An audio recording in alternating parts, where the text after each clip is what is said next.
Okay, guys. No little video or song at the beginning tonight. It's actually too long. For that. I extended the verses and stuff for the ending. I'm gonna do it like a little mini version so we can have something to start the show with. Looking at the poll, granted, the poll just kind of started. It looked like it was 80% says NAM changes everything. Um, I want everyone to understand this channel is about honesty, in my opinion, and it's also about your all's opinion. So that's what the comment section's for, not just the chat, but the comment section. We really need to get the comment section rocking and rolling on this channel. It seems to be quite dead, even though our chats really takes off. The comment section normally doesn't. So if you guys would please come back and put some comments or put comments in there during the video. If I say something that you disagree with, put the comment in there and then put a timestamp. This guy's talking about this at this point and I disagree with it. Let's talk NAM. The reason I want to talk about it is there's been a lot of videos about NAM on YouTube. And I watch YouTube just like you guys. I'm at work. I'm running the machines. I got either my little earbuds in or I got the phone on usually it's my phone on the shoulder facing out with the speaker up. Listening to videos. And pretty much I hear everyone saying the exact same thing. NAM is free. I get free downloads. It doesn't cost me anything, and I get all these captures, and well, they're not actually captures. They're A2 files. So let's do a really short how I feel about it. DMT says, "What's a NAM?" NAM, it's a file, and it does not stand for like the NAM show. NAM is it's an open source capturing thing, and you can capture your amplifier, and you have a capture of that amplifier, and it's we've been capturing things for a very long time. Okay, when you capture something, let's say you're using a quad cortex. I think you can capture on a quad cortex. When you capture on a quad cortex, it has to be used on a quad cortex. You can upload that file to the web and other people can download it. A lot of people charge money for files. So you'll see packages, I'm going to get a quad cortex bundle. And it comes with all these different amp captures and stuff like that. And it costs money. Where in NAM, it's free. All your downloads are free. You go to, I'm going to type it in here real quick. Annoying Critic said, but how can it capture distortion at different volumes? Well, that's kind of what we're going to go over tonight. You have Tone 3000, okay? And you're probably going to hear this a lot, okay? What Tone 3000 is, it's basically like a server, and you can capture, your amplifier, and you upload this to Tone 3000, and anyone gets to download it. You can tweak it. It's all open source. And open source means anyone can modify it and download it. And A1 was the original, and it really taxed your computer. So if you had a computer at home, you didn't need to buy a quad cortex or a Kemper or something like that. You just went and you downloaded this stuff for free, and you could plug your guitar in and you got all these amp sounds without buying a modeler. I get that. My first comment on that is that's still not free. because you can only use it at home on your computer, and you have to have an interface. Now, if you already have a computer and you already have an interface, then it was free. You could literally plug your guitar into the interface and use these free downloads, and you could get all these amplifiers on your computer. It was great if you were using Reaper, stuff like that. Here's my opinion on it, okay? And it may rub, it's my opinion. I think NAMM is no different than the Stadium when it come out, or the Quad Cortex when it come out.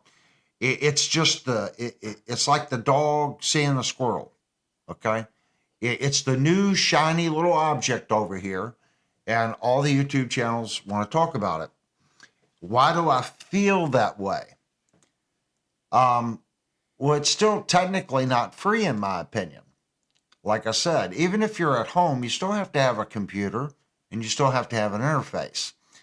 The limit was, okay, that a lot of these modelers like Headrush, Quad Cortex, Line 6, all these units, you couldn't load A1 files and NAMM to them.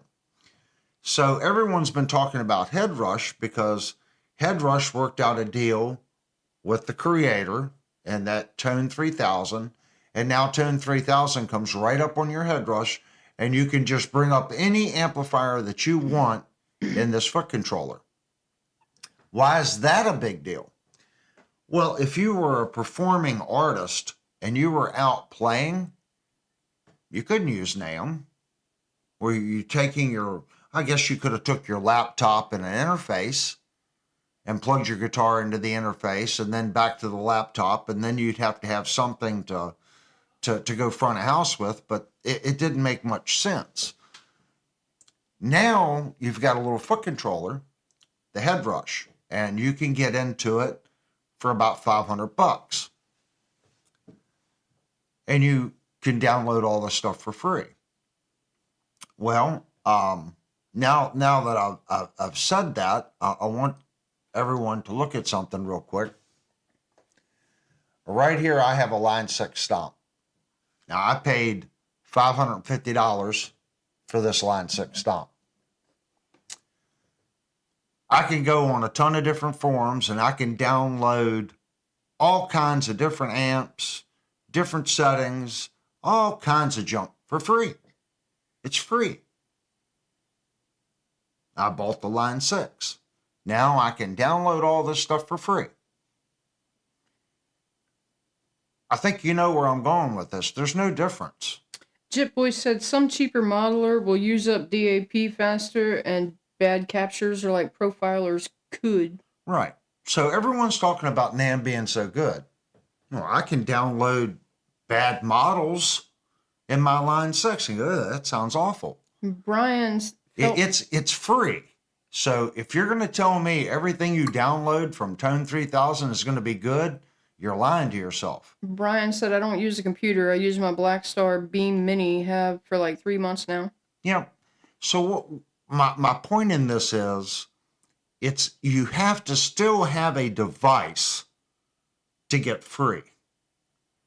And if I look at it, all these people make things that you can purchase, whether it's Line 6 groups of different amplifiers and effects that they've done. Everyone does it. They capture this, do this, or write this program for this type of delay and make it sound like this kind of delay, and then you can purchase it, okay? But there's also free stuff. There's free stuff for the Quad Cortex, there's free stuff for the Kemper, there's free stuff for the Helix, there's free stuff for the Headrush. We're not talking NAMM, free stuff. And there's also stuff that you can buy for the Headrush, the Kemper, and all this stuff. I truly think, okay, when you start getting into it and you start downloading these files, it's going to be hit and miss. You might get some great ones. Now YouTube compresses, but I've heard some nice A2 files. I'm 100% on board with it. It's doesn't cost you anything.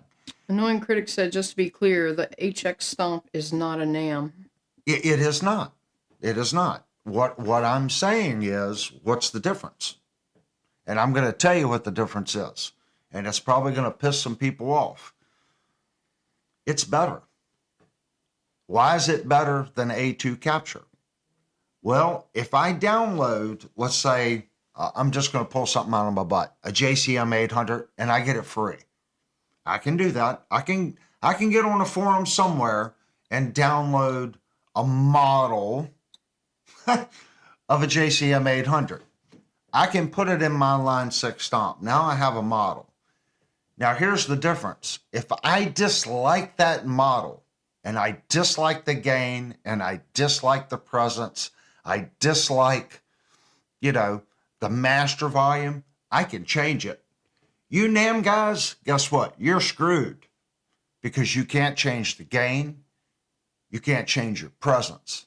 If you want to change that thing, you have to go back out to Tone 3000 or wherever you get it, and you've got to search for one with just a little less gain. Is that bad? I'm not saying it's bad, but let's call a duck a duck. It's not as good. Now, if you're happy with what you download, that's fine. But don't preach to me about how good it is when, let's just say you want to take a little bit of that gain out. Now you have to completely download a different amplifier. I'm not saying it's bad. What I'm saying is pay attention. It's just the new shiny object. That's all it is. This channel is about truth, and it's my opinion, okay? I think, and this is what I think, this is the future that I feel NAMM will go down. Will it continue to be free? It will be as free as my Line 6 Stomp, the Quad Cortex, the Kemper. They're all free to a certain point. But there's also individuals out there that charge for bundles that you can download for all this gear. Your Head Rush, because they're the ones that jumped on the bandwagon first, right now everything's for free. But people that make a living capturing things, writing, making new models, doing whatever I don't know what they call them. They make a living doing it. They're going to be much better. I'm not going to say, well, they should be much better than someone like me with less experience in the studio and capturing things.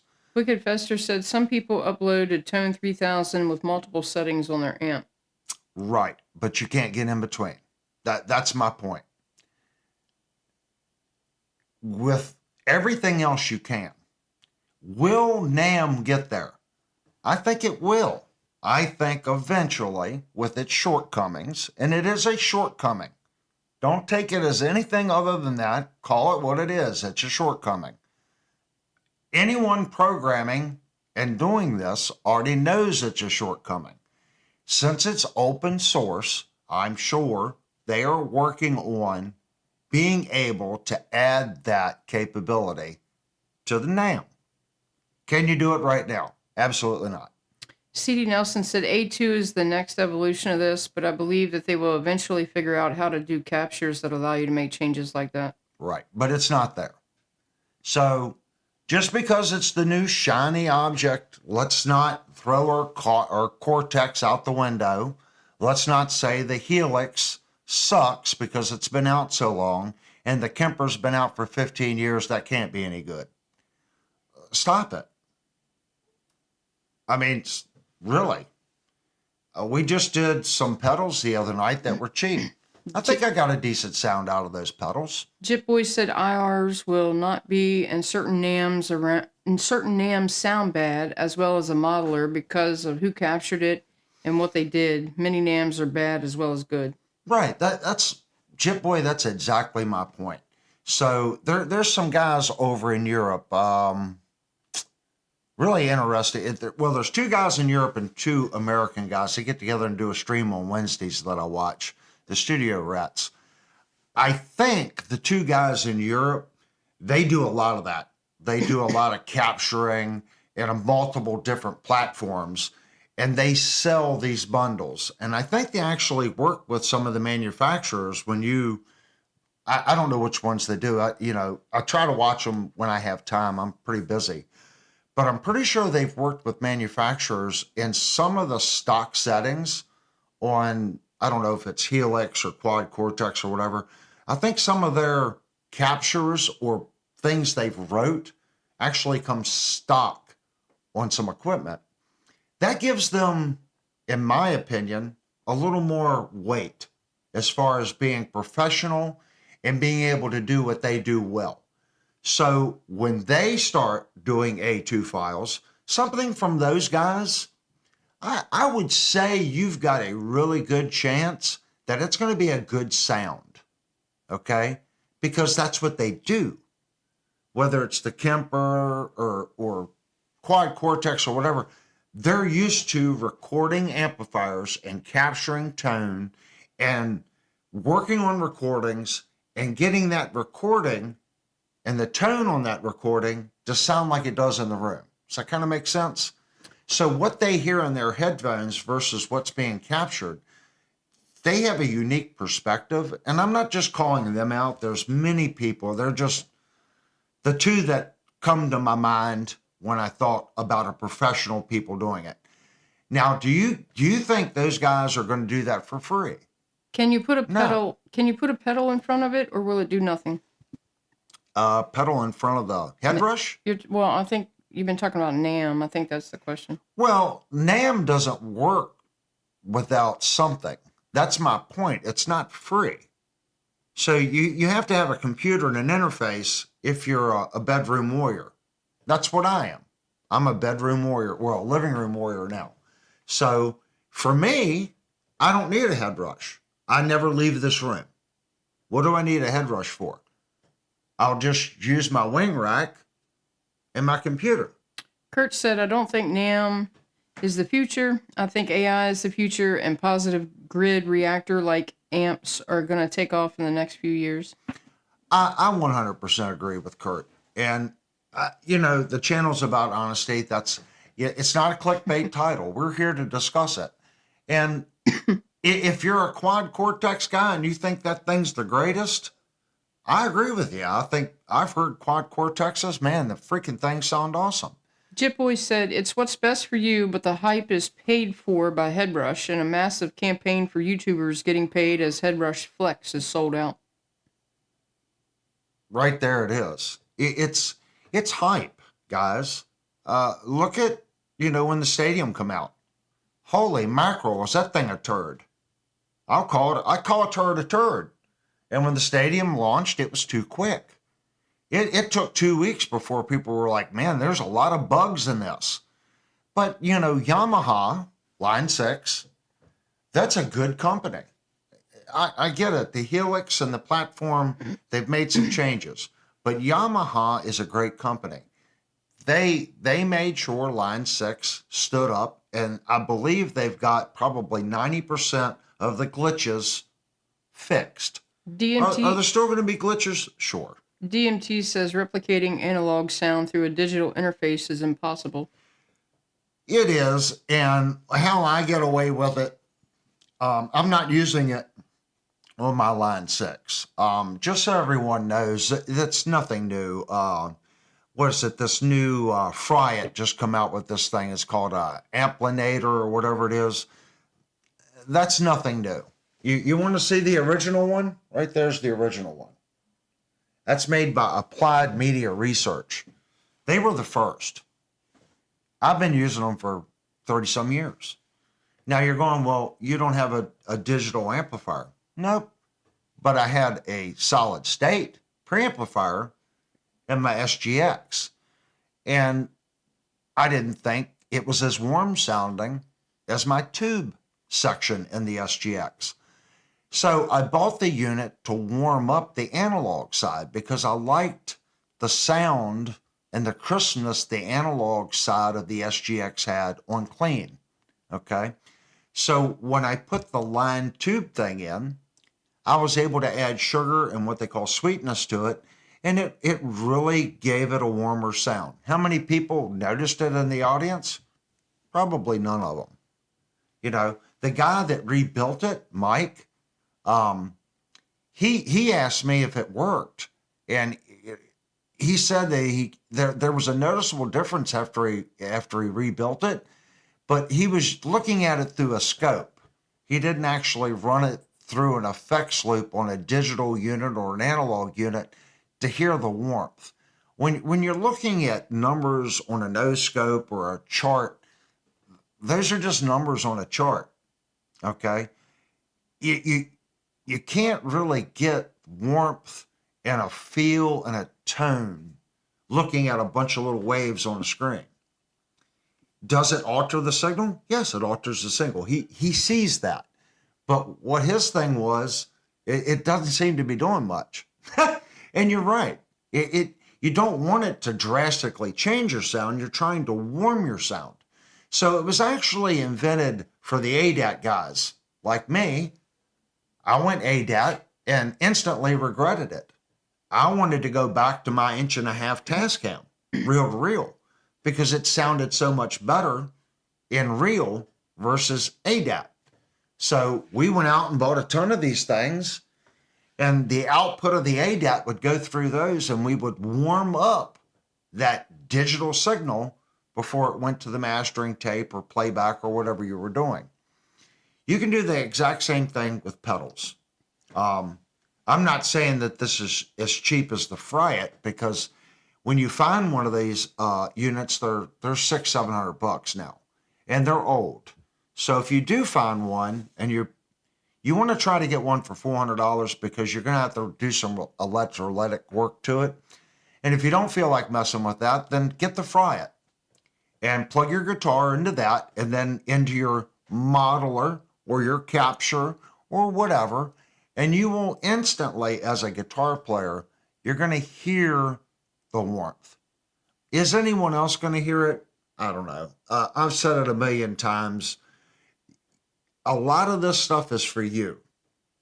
The audience out there, I'm not going to say that they can't tell, but they want to be entertained.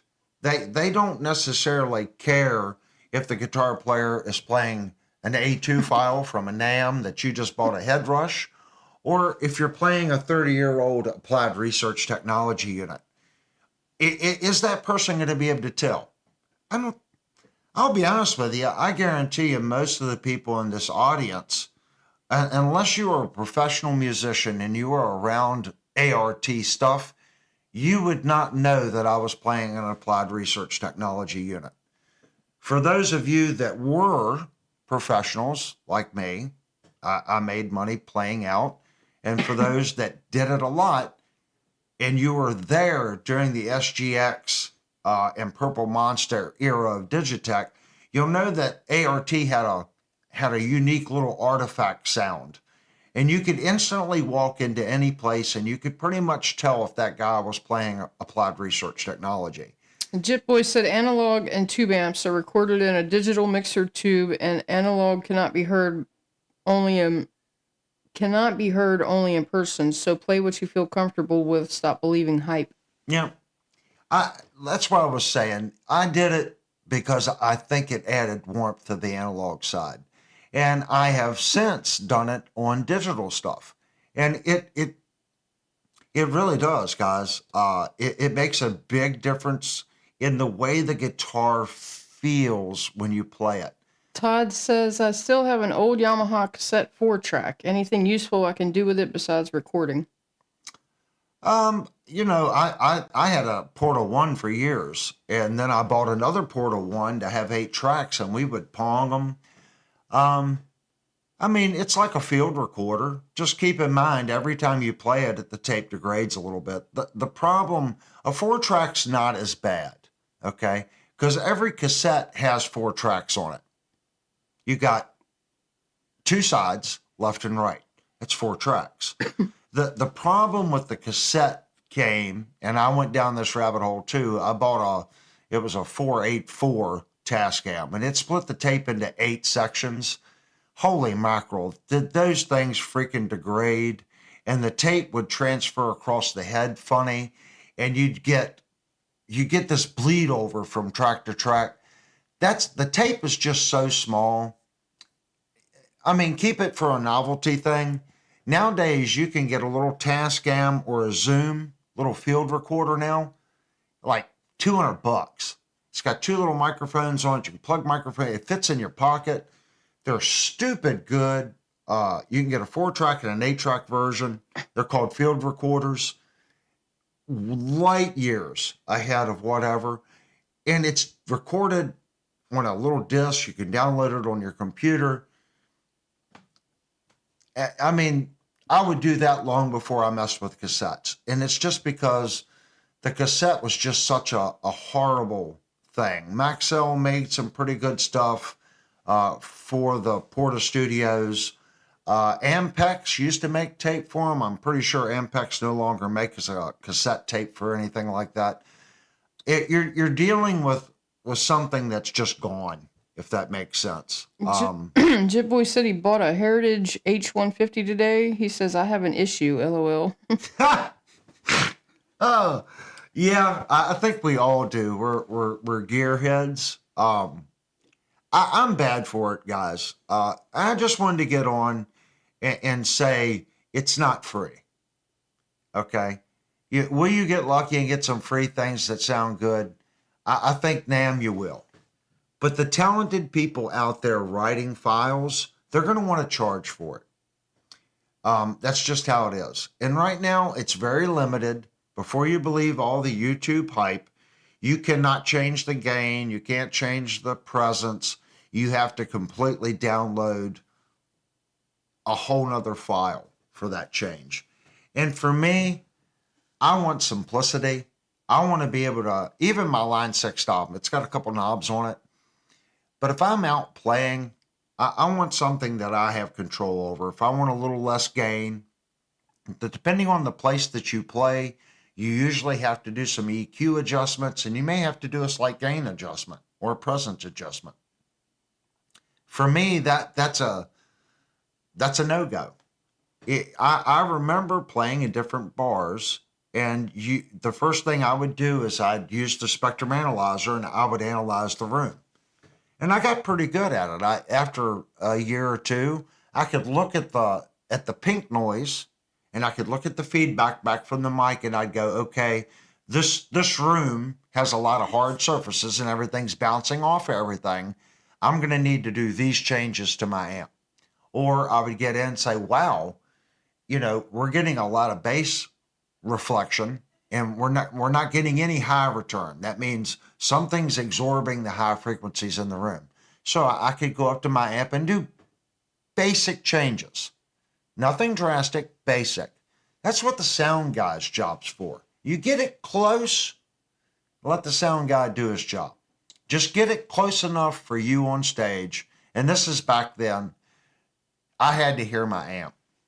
Nowadays, it's a little different, but you can still, the principles still apply. You still can't go over and make a change. You're going to have to download another file. Now, could you have 15 different loaded files of that particular amplifier from that person where he went through and sure. But you're going to have to download it, check it, download it, check it, download it, check it, download it, check it, download it. Wherein someone that has a Line 6 stomp or something can go over, open up the interface, make a couple changes, listen to it, turn a couple knobs. Same with the Quad Cortex. It's just going to be more user friendly.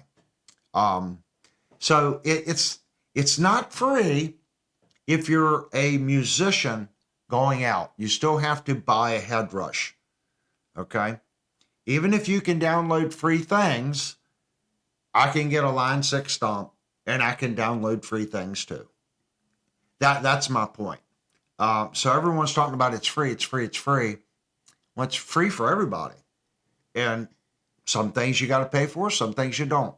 And NAMM will be the exact same way. And just to say it one more time, I think it will get better. It's open source. But until you can make changes on your amp and change the gain and change the presence, I really don't have any interest in going there.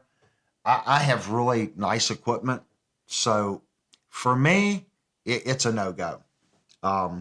Maybe for someone else, maybe if you have pedals and you're wanting to jump into the modeling world, I think the models on the Headrush are already good. I think it's a great unit. So if you take the models that it has, plus now being able to download these files, that might be the best unit to get right now. But I can guarantee you there's going to be other companies. Don't buy Veilton, because what ends up happening, Veilton has to convert these files to their proprietary programming, and it sucks. That's the best way of saying it. It sucks. And did I say it sucks? It just sucks. Use your Veilton for what it is. It's a very inexpensive unit that does great things for what you paid for it. But don't take an A1 or A2 file and convert it and run it on your Veilton. It's not going to be anywhere near what the original was. You know, will Veilton fix it? I don't know. But right now, if you have a Veilton, just use what came in it, download some free things that Veilton offer for it, and use it like it was. The A2 and A1 is not for the Veilton. Now, if they want to go in and do a firmware update and make a change to where the Veilton will play A2, I think it'll be viable. Will they do it? Probably. Will Veilton be cheaper than the Headrush? Probably. The question of it is, how well will Veilton implement it? If Veilton comes in at $250 and it's almost indistinguishable from the Headrush, then that'll be the new shiny object in the corner that everyone's talking about. Does that kind of make sense, guys? Right now, you have one option.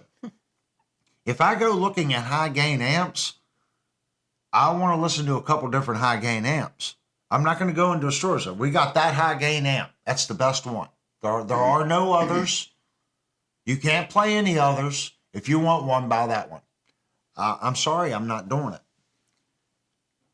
That's me. I'm going to wait and see who else can make this better. Right now, we'll just say NAMM is in its infant stages. And if you've been using NAMM, great. I might do it on my home computer. I don't need to buy a device. So maybe I can find a couple free ones that I can, use in my wing rack and my computer and use it like that. I'm not going to go out and buy a device for a floor unit to go out play live that runs NAMM. I'm not. We live in an age where if you have anything, whether it's a Line 6, I think the Pod Goes, you can download free stuff to that. There's so many things out there for free. I guess that's my point. I know I can get online right now and I could probably download 1,000 different things for my HX Stomp for free. Don't you use IRs? Isn't an IR the same as a NAMM file? No, an IR is a capture, but it is a capture of a cabinet on how the cabinet influences the amplifier. So yeah, I get free IRs. Steve sent me a great Celestion IR that I use in this guy. So that's what it's on right. Well, is it? Yep. That's where it's on right now. I have a 20 watt Celestion Greenback 4-speaker cabinet on that position. It sounds great. Jip Boy said I agree with him on NAMM. It's no different. It's just hype being paid for. Sad but true. Again, I just bought Blackstar Amp 3 based in YouTube. It sucked. LOL. I fall for it once in a while as well. Yeah, I looked at the I don't know what it said. I don't know what it's called. It's a little Blackstar amplifier. Pretty sure it had a power amp in it, but it was like a pedal. And I looked at those And I played it at the store, and it sounded pretty cool. I didn't buy it. I was kind of like, okay, it's another floor stomp unit. I don't know. For me, I've been talking to my sales rep at Sweetwater, and I don't know. I'm really thinking about just getting a rack mount Helix. You know, the Stadium, is it better? Is it? I will make a definite statement. The Helix has better effects in it.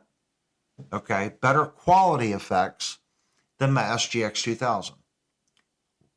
It ought to be. It's 30 years newer. My question is, will that Helix still be working in 30 years like my Made in America Applied Research Technology preamp? It's 30 some years old. It works like a clock. The older one down here, the non-express one, still works like a clock. Made in America.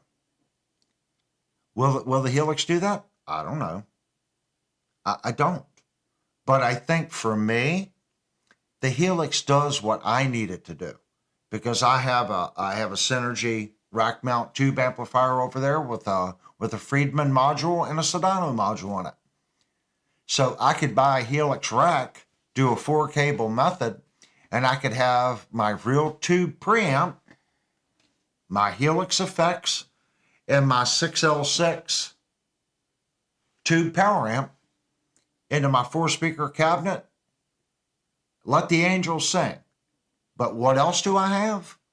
Well, I can just go right out of the Helix rack mount to an IR directly into my wing. And I don't have to do anything. I can push a button on the screen and stop the output to the power amp and the speaker and go right to my wing rack for streaming. I can come home, do the exact same thing. It will turn my old rack amp into a modern technology. And I can still have my tube amp. And if I don't want my tube amp, fine. There's 50,000 models in the Helix. And I've got the little inline applied media research unit. I can apply that to some of the models that maybe need a little help to get warmer.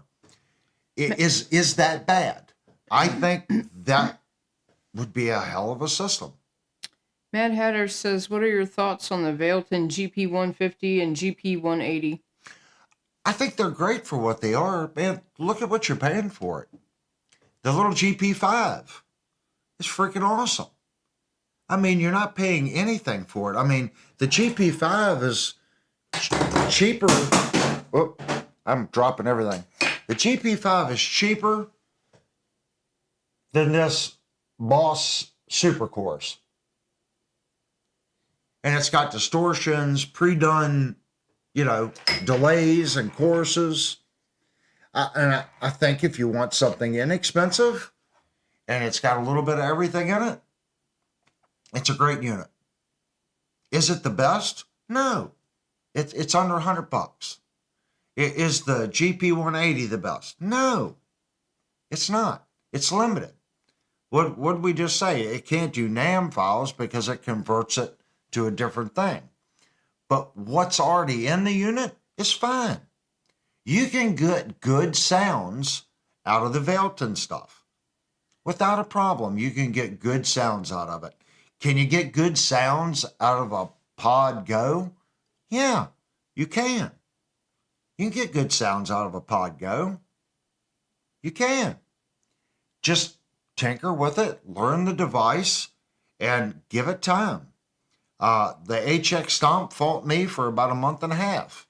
I got used to putting things in a certain sequence and, certain levels that over 30 years of setting up stuff, my older stuff, I should be right around here to give me a good sound. The Line 6 didn't seem to like that. So there was a learning curve, and I'm still learning. Tonight I plugged in the guitar, and in the room, I think it sounds great. But when I run it through the interface and I hear the rear feed, it sounds a little strange to me.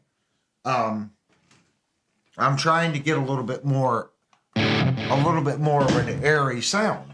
Wicked Fester said the GP5 is great for practicing and traveling with. It's a cheap and tiny. It's good for what it is. Yeah, that's my point. So this is what I was.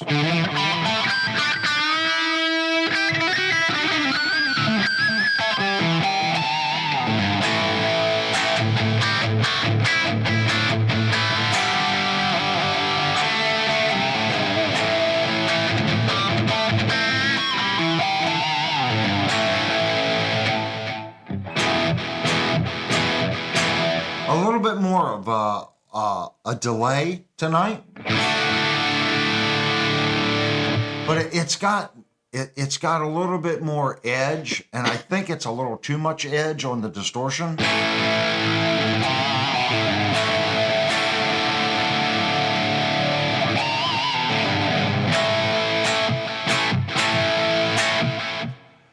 I'm working on it.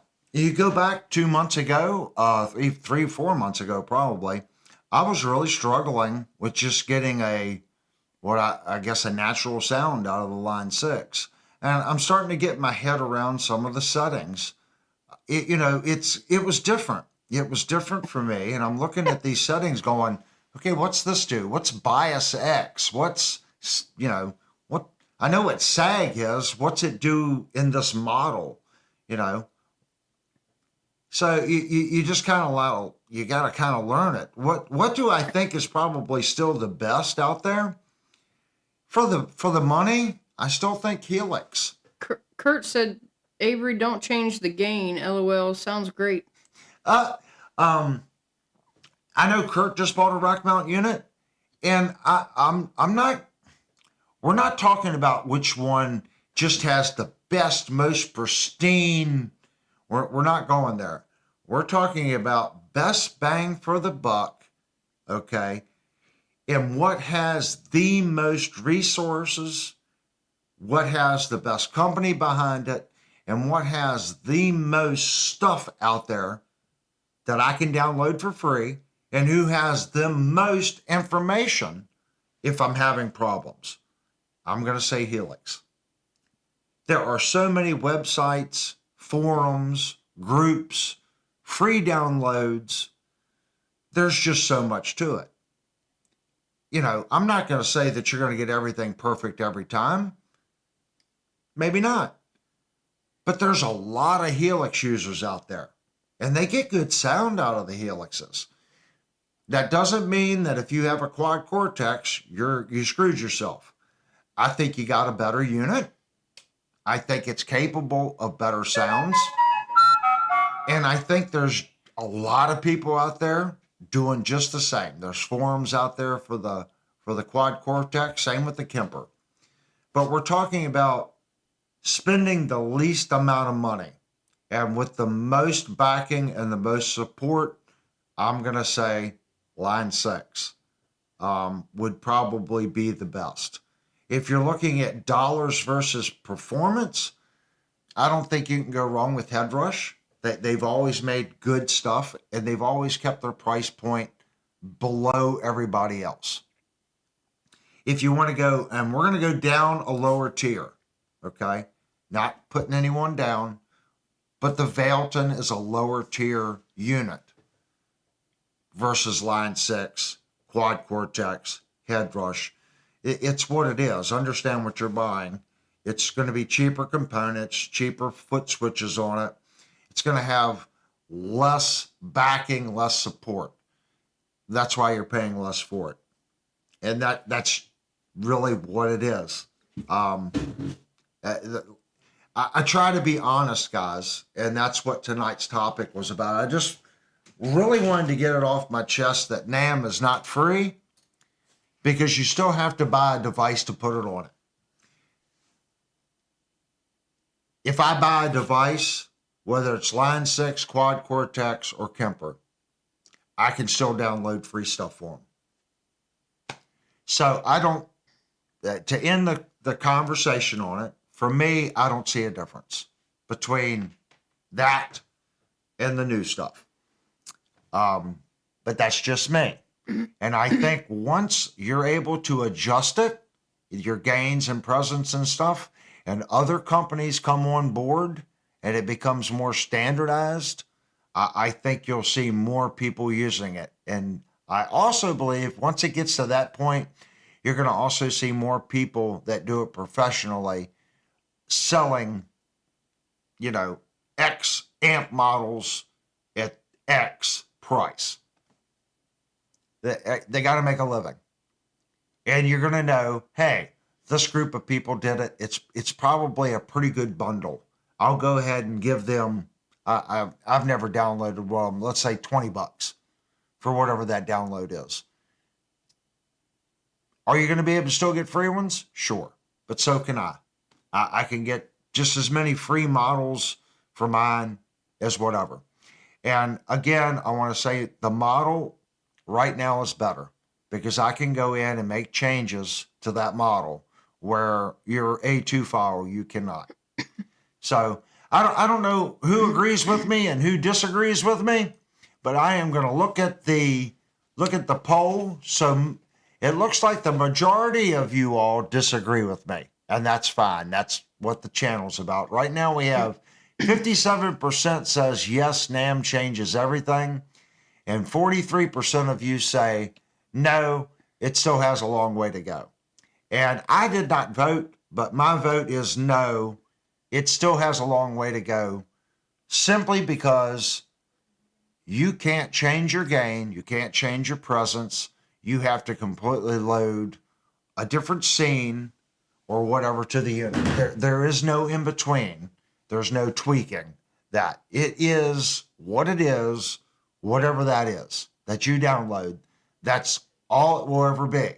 Todd said there's always going to be something newer, chasing after the next thing. And like Lemmy said, the chase is better than the catch. Right. I agree with that. And we're about honesty. And I guess it's Thursday, and I've had 4 days of listening to YouTube crap. And people, they sound like they should call themselves the parrot team. It's parrot, parrot, parrot, parrot, parrot. And when I start hearing, you'll hear it in my theme song, pitching a sales line, I hear them all say relatively the same thing. And that right there, it's like, yep, they're pitching a sales line. Jip Boy said Kemper, he can profile exact copy. I've only played with a Kemper once, and I thought it was really cool. And my sales guy at Sweetwater, he said, man, you should get a Kemper. And you guys can call me out right now, okay? I'll call myself out. I'm freaking shallow. You know what I told my sales guy? I said, I don't want a Kemper. And he was like, what's wrong with the Kemper? I said, I don't know. It just looks funny. It looks cheap. The buttons, I know that has nothing to do with anything, but when I look at it, this is just me. I'm like, it looks like a toy. It looks like something Fisher-Price made. And I know it's a good unit, and I know they're durable. I've never heard someone say, oh, the button fell off of it. I've never heard that. But when I look at it, it just looks cheap. And Jupiter said, if you can't change things to your liking, ditch it. Yeah. I told him I didn't want a Kemper because it looked cheap. So you guys can say, oh, freaking Avery's a shallow bastard.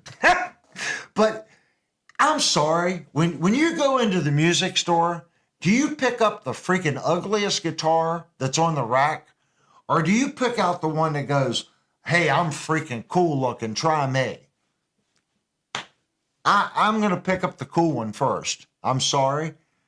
But you can ask Linnell. I do go through the rack and play. She says, what are you playing that for? It might play good. I'm a firm believer in that. Play them all. You might be surprised what just kind of goes, hello, I like this. And you look at it like, I never would have thought I liked this, but I like it. Jip Boy said, LOL, does look funny. I spilled a whole soda on it and it still ran. That's testament. I've got two X15 MIDI foot controllers. I guarantee you at least one keg of beer has been run through every one of those foot controllers from the bar days. Jit Boy said his kid says looks like Star Wars when it's on. Actually, I can kind of see it. It actually looks like the little buttons on it, like a Death Star. I can kind of see that. Yeah, I told him, I was like, man, it kind of looks cheap. I don't really want it. And he's really pushing me to get a Quad Cortex. And I told him, I said, I get it. Quad Cortex is a nice unit. I want a rack. The last thing I need is one more freaking thing on this freaking desk. I don't need another. Oh, my fade is screwed up. There we go. Now we got the fade. I don't need anything else. I got this little area right here to work. My rack is full. I got one U left. I have one U space left. So I'll have to get another rack.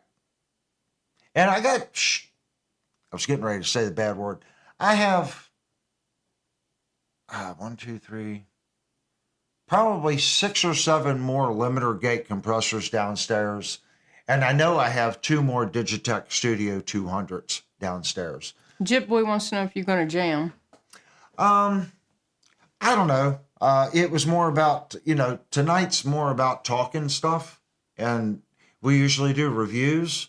We might jam a little bit, man. I haven't really gotten to play too much this week. I've been working on so many different things. It's like I tell people on my guitar reviews, come watch my guitar review. I think we do a really good guitar review. If you're coming to my guitar review to hear me shred on it, it's probably the wrong channel. I think I'm a decent guitar player, but I'm not a great guitar player. So I really try to lean towards what I'm good at when I do the reviews. So we look at how the instrument is manufactured and how good it's set up out of the box. And I try to do my best demoing the guitar.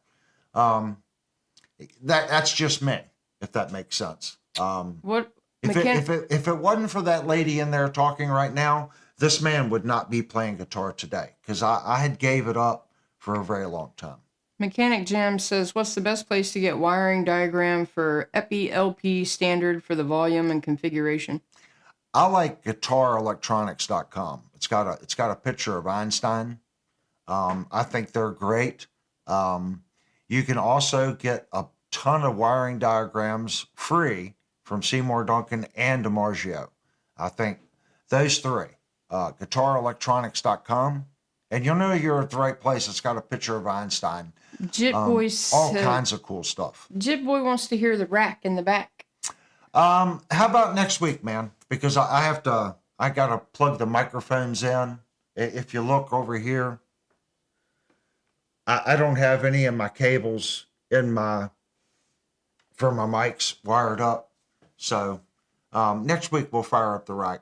It's a good sounding rack, man. Do you want to hear the Art, or do you want to hear the Sedano, or the rack mount Synergy unit? It's either way. Right now it's wired for 4-cable method, and I'm running the Sedano and the Friedman, and I think it sounds good. Now I can bypass that and just run the SGX. That's how I played it out live, and if you look at my old guitar reviews, that's what you're listening to is the rack. And everyone give me compliments on it. It's a good sounding rack. And I did that with GoPros. Believe it or not, the GoPro 10 actually has a really good microphone system in it.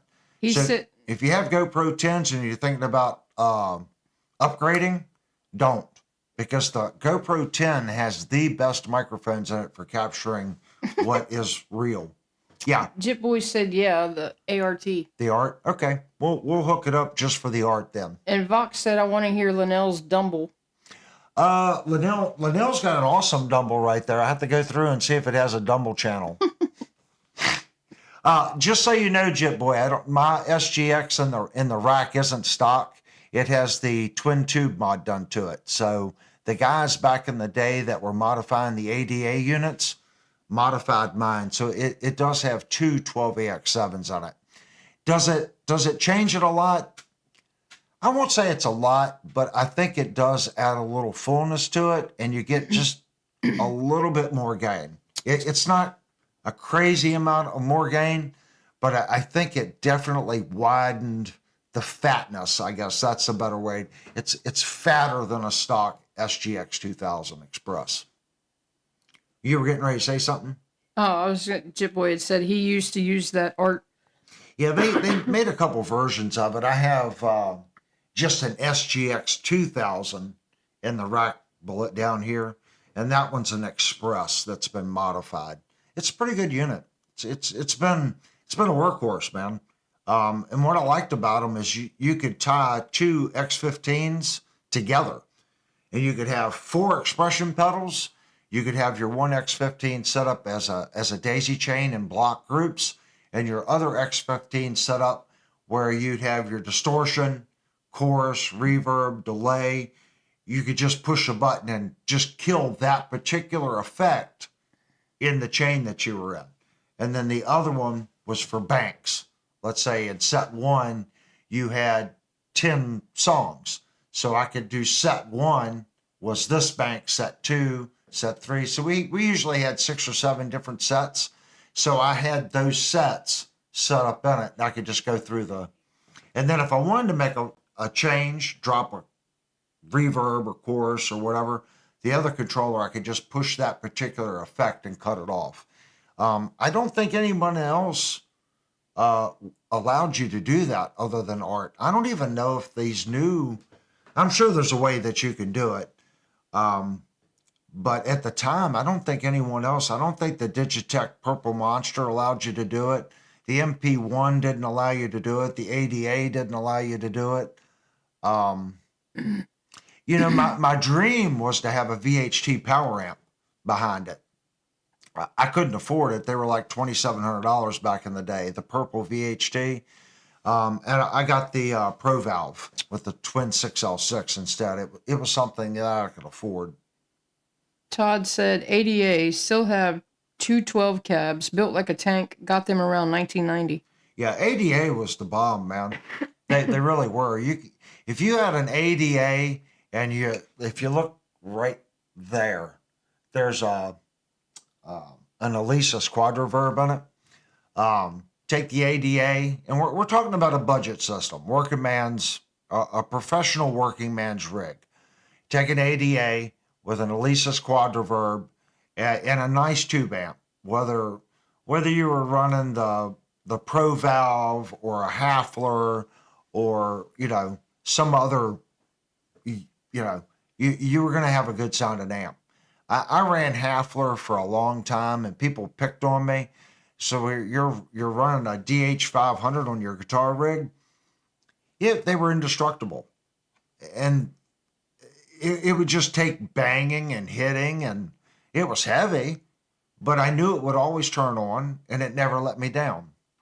Another advantage to a solid state power amp was bars, your voltage kind of changes. So the more tubes you have, the more acceptable you are of having issues with voltage. And that voltage can really change your sound. So having the solid state power amp, something with a huge transformer, was a game changer. But I did eventually go to tubes. I thought it was a little warmer sounding. But if I did it professionally out playing, across the country, I think I would have stuck with the Hafler. I probably would have went with a Pro DH220, something like that, and it would have been all the power I needed. At the time, I was just running a DH500.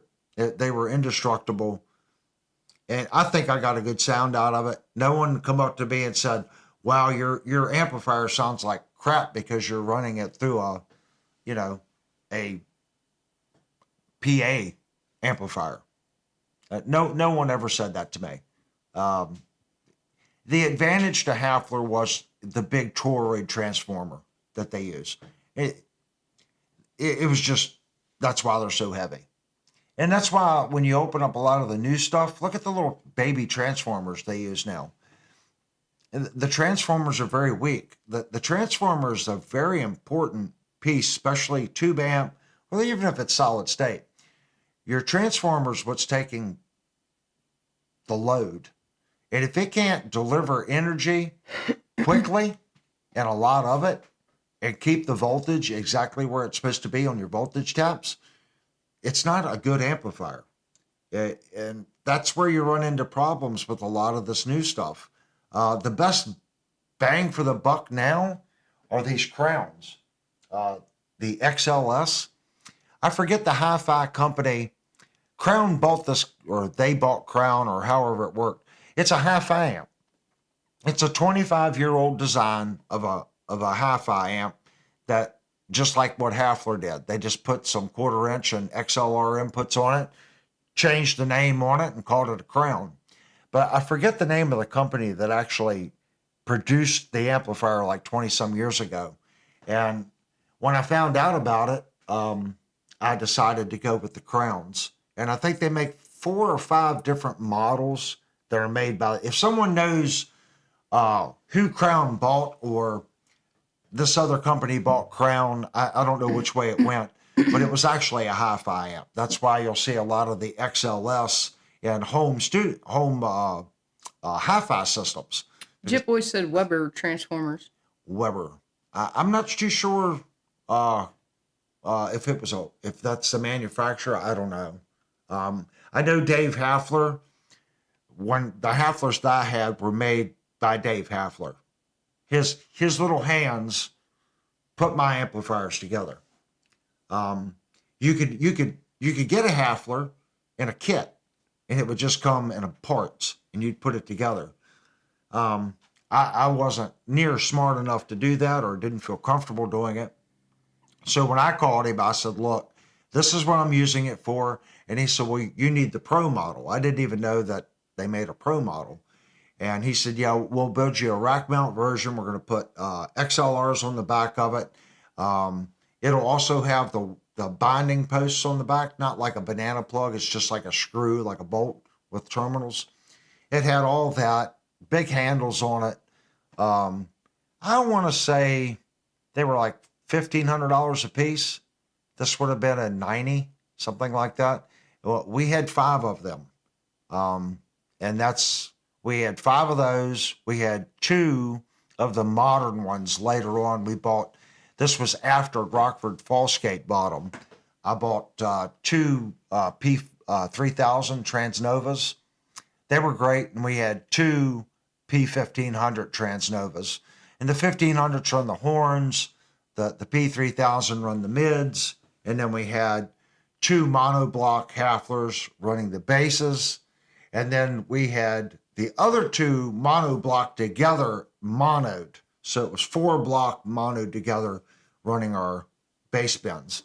And even though you had 4 channels monoblock together, we found they were just too heavy and they wouldn't push the 18-inch JBLs. So we went out and bought, I still have it, this Yamaha P7000. Stupid amplifier. That P7000 monoblocked would run those 2. It had 2 18-inch JBLs in each cabinet. No problem running those 2 cabinets. No problem whatsoever. It was a stupid amplifier. Still is a stupid amplifier. All right, guys, when we come back, we're going to get into what you guys have been talking about. I'm going to look at the chat. The window's a little small tonight for whatever reason. I made some changes. I'm going to roll this down. When we come back, we're going to get into open floor, see what you guys are saying, and hopefully we can add to the conversation. If you haven't already, please go down, hit the thumbs up button, and consider subscribing to the channel. We're trying to be a different kind of channel. I am not a professional guitar player. I used to be semi-pro. Semi-pro means never signed, but had people that would book us for signed artists. So we had the opportunity to play for larger bands as an opening act. The most people I've ever played to, probably 3,500, 4,000 people. That's the most. Is that a professional? I still think that's a professional musician, but I still say semi-pro. Why? Well, I never considered myself in the same league, if that makes sense. You know, we wasn't second tier, we were a third tier band. And I think understanding where you are in music helps you out a lot. My journey now is YouTube, and my significant other that pushed me back into playing. And I want to say this real quick before we take a break. Chip Boy said, "Don't worry, Avery. I'm a hack." LOL. I think we all are, to be honest with you. I think even the professional guys, I sat down with a couple of them. For the most part, you know, it kind of blew my mind. I always thought, and I don't want anyone to take this the wrong way. I'm not saying that I don't feel that they're awesome. That's not where I'm going with this. But when I was learning, I'd look at these guitar players and it was just like, oh. But when I'd start going back and hanging out with them and drinking beer, they put their pants on the exact same way I did. They misfretted just like I did. They were stupid, far more talented at shredding. And just the music, here's the best way of putting it. When you watch a football game, there's always someone in the room, oh man, that player sucks, he dropped the ball. You know, even the shittiest NFL football player is freaking awesome. They're freaking awesome. The difference is the other dude is more awesome.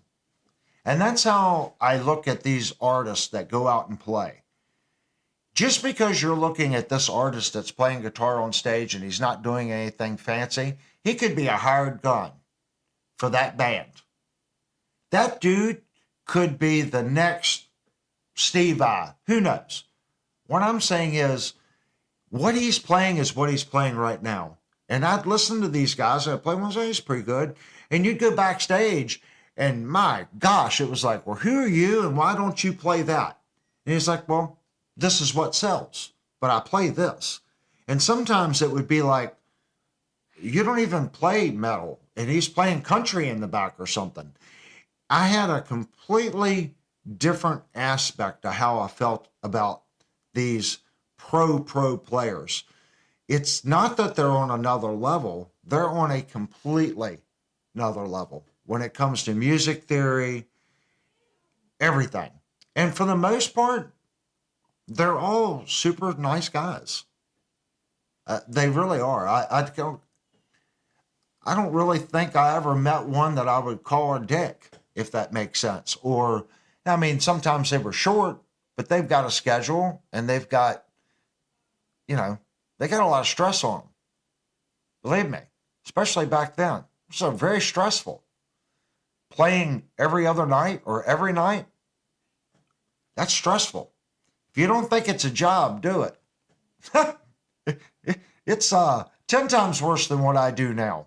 Believe me, far more energy in a 2-hour show and getting all that stuff set up and sleeping on a bus and just, it runs you ragged, and it runs you ragged quick.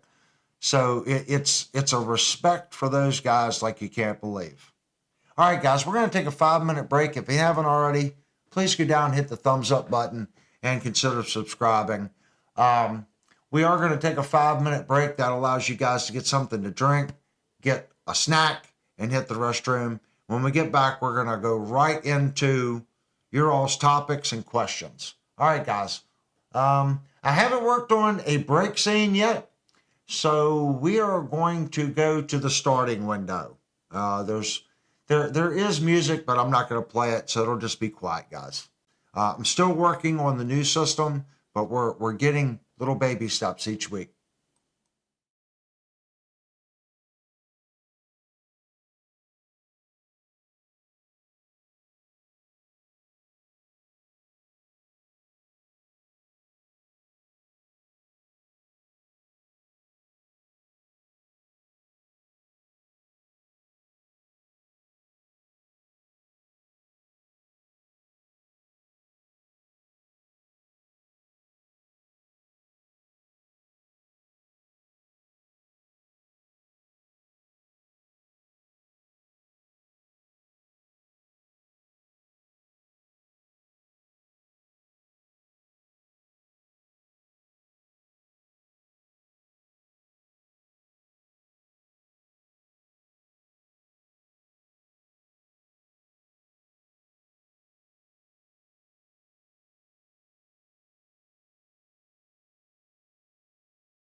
Okay, guys. Oh, we gotta go over tonight's sponsor. This show is brought to you by the fake Grey Poupon Honey Dijon mustard that is 3/4 of the way empty because it's so yummy. We're still looking for sponsors, guys. So it's fake Grey Poupon.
It's not horrible. I'm still trying to. I think you can get too many effects in a sound, and it starts. It takes away from the guitar, if that makes sense. I think you can get away with a lot more stuff on like lead, and you want to fatten it up.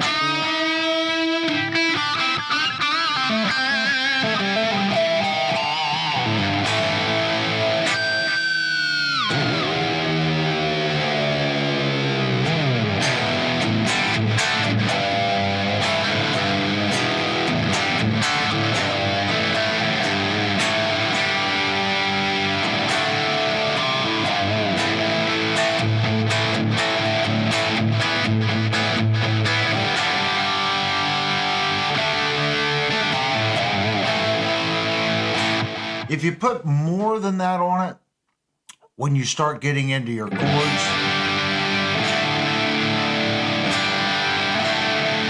I think it starts to get really boomy sounding. But at the same time,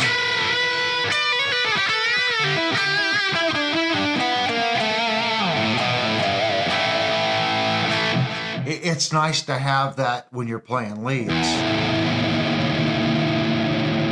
Detune a little bit.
It's quite aggressive sounding. I actually like it.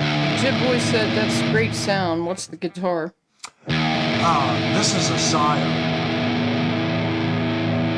This guitar has shocked me. It's a non-locking bridge. It's just a basic 2-point generic tremolo. But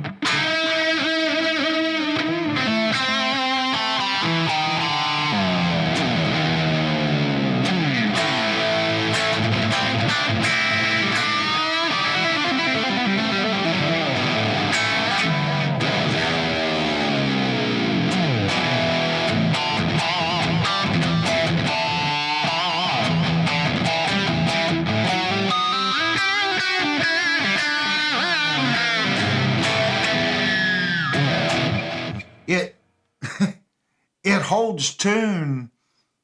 I mean, I haven't put any nut lube or anything on this. This is factory nut cut and everything. BTM said Avery has scored a Pro Valve for $475 on eBay. Guy was cool. His first sale on eBay.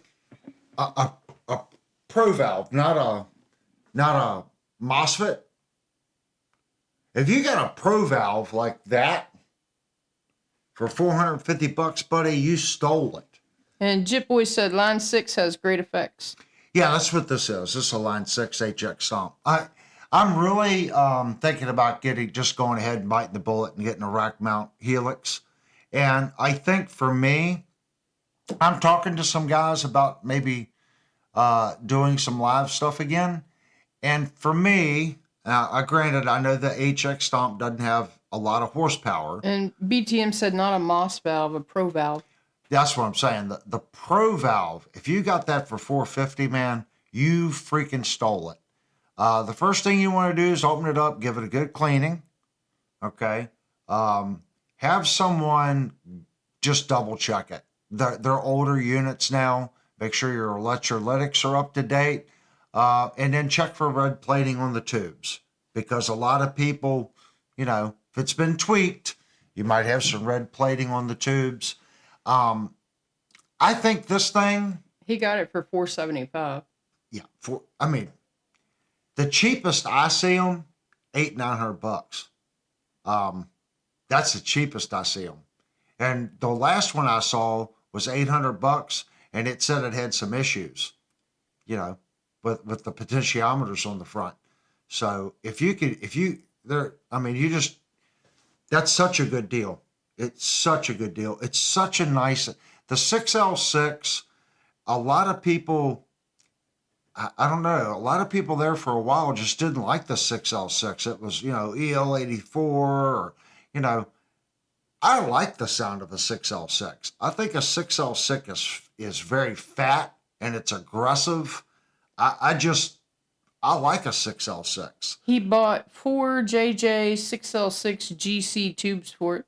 That's exactly what I put in mind. And that's what I was getting ready to tell you. When I bought it, I red plated the first set of tubes. After about 2 years, I was just stupid and had the bias turned up on it. I put another set of tubes in it. I put GTs in it, the Fender groove tubes in it, 6L6s. And I just literally put new tubes in it. When did we buy those tubes? About a year and a half ago? Yeah, probably. About a year and a half ago. So 6L6s, they last forever. If you don't overbias them, and do weird things, you're not, is it cooler sounding? I think you can get a little bit cooler sound out of it, but is it worth buying? I think it was how much were those tubes? $180? I think. Yeah, I think we paid $180 for 4 of them. If you can afford it, red plate the piss out of them. Tweak your bias and go to town on it. I just, for me, when I reset the bias, those Fender groove tubes were in there for 20 plus years. So I'm hoping these JJs that I just put in it will last until I'm dead and gone. But that's a hell of a deal, man. Congratulations. You bought one of I call them sleeper amps. A lot of people don't know about them. Just a phenomenal power amplifier. And it'll sound good whether you put a Sedano in front of it. It doesn't matter what your preamp is. It's going to make it sound good. It's a solid amplifier. BTM, he said he'll be pushing it with his JMP1. It just got here today. Oh, shoot. You're going to have the sound, man. No one can say that that's not going to have the sound. Once you get that thing set up and you get it right, get your EQ settings right and stuff, that thing's going to rock and roll, man. And then he said, I would have never thought they were good if it was not for you. Yeah, they're awesome amplifiers, man. With the JP1 and that, you might want to look at like a little VP4 or, a little HX Stomp for your effects in your effects loop. And dude, that would be a solid unit. If you're sticking with rack, you again, you would be perfect for a Helix, because then that would give you your tubes, your models, your effects. I mean, that would be stupid. Or try to find an older Digitech like the GSP, I think it's like the 1208.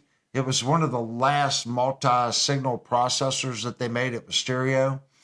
You could do a Digitech S200 just for some effects if you want to go on the cheaper route. But at that rate, you might want to find a used Helix laying around somewhere, a rack mount, and stick in there. Then you've got your JMP1 for your tube stuff. You'll have all your models, all your effects, and you'll have your tube on your power amp stage. Put that, with a nice cabinet. Shoot, that's a dream rig. That's what that is. Birdman said my 15-watt mono price has EL84s and 12 AX7s. I've heard good things about that little mono price amp. I heard some of the potentiometers wasn't that good, but I heard for the price, I don't know if you know it, there's forums for that thing where people have done mods, and evidently that little mono price amp is pretty acceptable to modifications as well. I've heard some pretty cool ones. I thought about buying one just to mod up.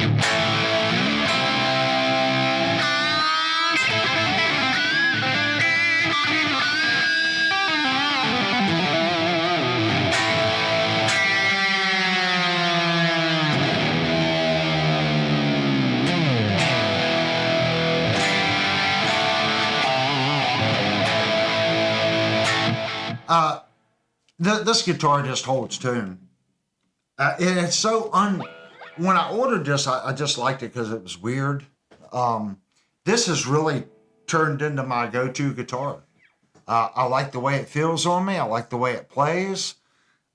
These are Sire pickups. I think the freaking pickups are...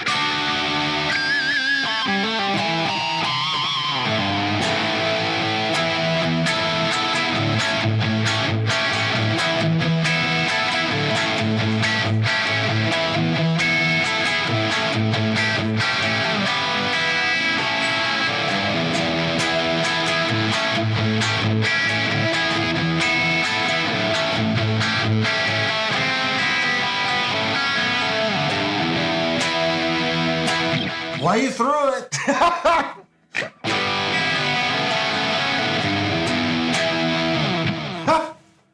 Oh, what did I just say last week? If you can't play it with your eyes closed, you can't play it. Down a step, half step, Avery.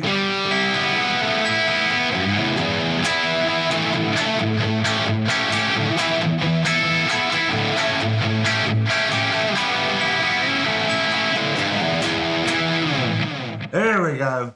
Just rusty. This week, guys, the reason I'm not playing that much, I have been pushing 5x12 MDF sheets through a table saw all week. And my poor little fingers feel like I've been just grabbing, pushing, grab, push, grab, push, grab, push, grab, push. Between that and the sanders, I got a little Festool FTS 400. Not like the one that you saw in our videos. It's a smaller one. Between the Festool and the big table saw, don't have a power feeder. I'm just shaking my head. Just shaking my head. Because everything we're cutting is laid over on a 45-degree angle.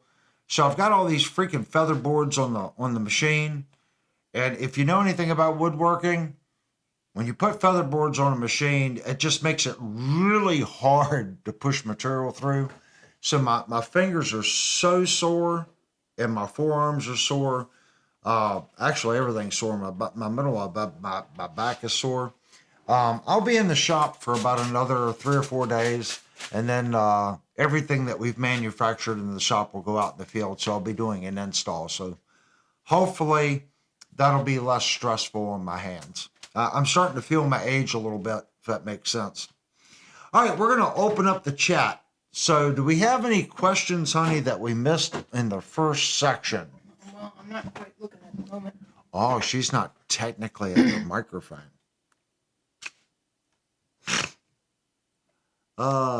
6 cabs, whatever Jip you guys were talking about. It says Birdman, Avery, you did something for 4 days a You week. stuck with 4 days a week. I want to, but I have to work tomorrow. You know, Birdman, as much as I want to, I need my job. And I don't want to get into the politics. This channel's not about politics. But if I don't do the job, there's somebody that's hungrier than me that'll take it. And that's as simple as I can put it. If you have a good job and you've been there a long time, don't always necessarily feel comfortable. Everyone is replaceable. So when we're behind, I try not to take off, and we're way behind right now. Even though if I still put in, like, I don't have quite 40 hours in right now, I could technically go in, and again this week, I could probably work 3.5, 4 hours and have my 40 in. I'm just going to go ahead and go down and work my 9 hours, 9.5 hours tomorrow. I might just say 8, but right now they need help. And the place I work, it's like any job. Jip Boy wants to know what you do for work. I'm basically a supervisor over a shop and a job foreman. Do AutoCAD, and basically it's computer aided drafting, and I program CNC machines. So it's all woodworking. You write programs, you draw parts, you write programs, a little machine cuts them. This week I've been, as one of my coworkers says, we're donkeys. We've been donkeys all week. We've been fishing material through a table saw, doing raised panels, and it's not something, it's not glamorous work. It'll look nice when it's done, but it's just a lot of laying stuff out manually. I don't know if you know what dominoes are, but everything's attached with dominoes. It's basically it's a hidden joint inside. Jip Boy said nice, honorable. Yeah, it's a good living, but it's hard work. Jip said working out in the gym and splitting wood by hand. Yeah, it takes a toll on playing guitar. Freaking Jupe's a monster, man. If no one has seen Jupe is like, ugh. So Jupe's a big boy. Annoying Critic had said, what would be the cheapest Line 6 that you would play through? I think the little pod would be fine. I think the pod shares a lot of the same architecture as the HX Stomp. I'm sure I could get a sound out of it. I had a rack mount pod years ago. I thought it sounded fine. I didn't care for how it felt under my fingers. But everyone in the band liked it. I tried to replace my art. And when that unit first came out, I think it was $900. I bought it. I played it for about 2 months and sold it. That's very old. That's when they first come out. To be honest with you, I'm a firm believer in buying good stuff. Just buy an HX Stomp, man. They're not that expensive. They're solid. It's bulletproof. It's a solid metal case. I've had mine now for probably 4 years. It's always, the computer always sees it. It's always turned on. It's never done funny things when you push the buttons. And that's the key. It's never done weird crap. I turn it on. I go to a channel. It stays there. If I push a button, it clicks. It goes wherever it's assigned to go. It doesn't just all of a sudden cut off. It doesn't do that. You turn it on, it works. I turn it off. I'm a firm believer it works. And the price is starting to come down on them. I don't know if it was Sweetwater, someone just had them on sale for $550 again. So you can get them for $550. If you don't do that, maybe the new head rush. I think that one's $499. There's nothing wrong with the head rush. But if I had to pick, right now I would still stay with the Helix. And that's what I was saying. I know the Helix HX Stomp, it's a small. So they're going to take things out of it because it's cheaper. It's a third the price of the rack mount unit. But if I buy the rack and I get my sounds right in the rack, I can download simpler versions of those sounds into my HX Stomp and take those sounds with me if I want to keep it simple, stupid. If I go somewhere and they have a nice front of house PA system, I can take my guitar and that pedal and a couple chords and I can go play. If I want to do something a little fancier, I could take the HX Stomp, this guitar, and a small powered PA speaker just so I can hear myself on stage and still go front of house. If I'm playing a place where maybe it's open mic night, I can take my little powered speaker, a PA speaker, that and my guitar. It's much easier than carrying this big rack. And some of these new little powered speakers, they're stupid power. 800, 900 watts, 1,000 watts, and you can pick them up for $350. So that's your cabinet and your amplifier. That's a cheap rig. So you're talking, you can get your HX Stomp and your powered speaker for under $1,000. You've got all your effects, all your models. Now pick your guitar. That's a cheap operating little club amp. And the advantage to it is if you go somewhere and they have decent front of house, you can still use it as your monitor for your stage volume, because a lot of places now are doing quiet stage. They don't want you loud. So you can still hear yourself and then go front of house right on the main outs of line 6 stomp. I mean, I used to have a box van. We carried a lot of crap. That day's gone. I would try to find places to play with front of house. I would just take my guitar and the HX Stomp. I mean, it's really simple. And I'm sure you can do that with the head rush as well. But my point is I would do the line 6 just because if I get the rack mount unit, I can tinker with my sounds there and I can download them down on the HX Stomp as long as they're not crazy and the HX Stomp will handle it. And I don't use a lot of effects. The effects that you guys are hearing, it's standard 80s stuff. It's a chorus, it's reverb, it's delay, EQ, amp. Todd said, and a MIDI floorboard if needed, right? Playing out, if I have 3 sounds, like this has 3 buttons on it, I could program clean, crunch, and distortion. Keep it simple, stupid.